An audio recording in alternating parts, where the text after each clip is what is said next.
everyone, welcome back to my channel, Extras Treats. Today I'm going to show you how to make this eggless red velvet cake in a mug with some cream cheese frosting. This is delicious and soft. So let's get started.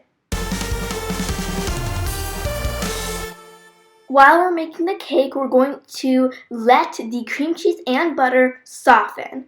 So we're just going to leave it outside.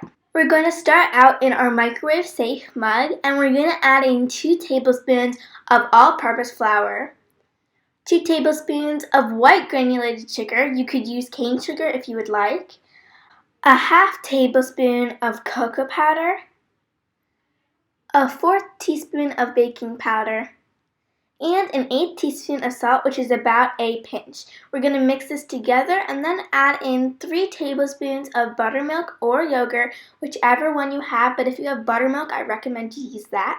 And add in 1.5 tablespoons of oil. Make sure it's flavorless. I used canola oil. You're going to mix this up and then add in some red food coloring. Our cake is ready, so we're going to microwave it for 1 to 2 minutes. So we're going to take our softened cream cheese and butter and we're going to mash it up with a fork.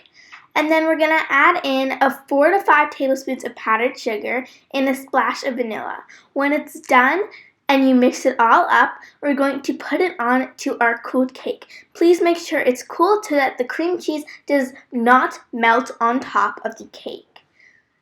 So, it's ready and I'm so excited to show this to you because this cake was delicious. So, it's super soft, super moist, and it tastes amazing, especially with that cream cheese frosting on top.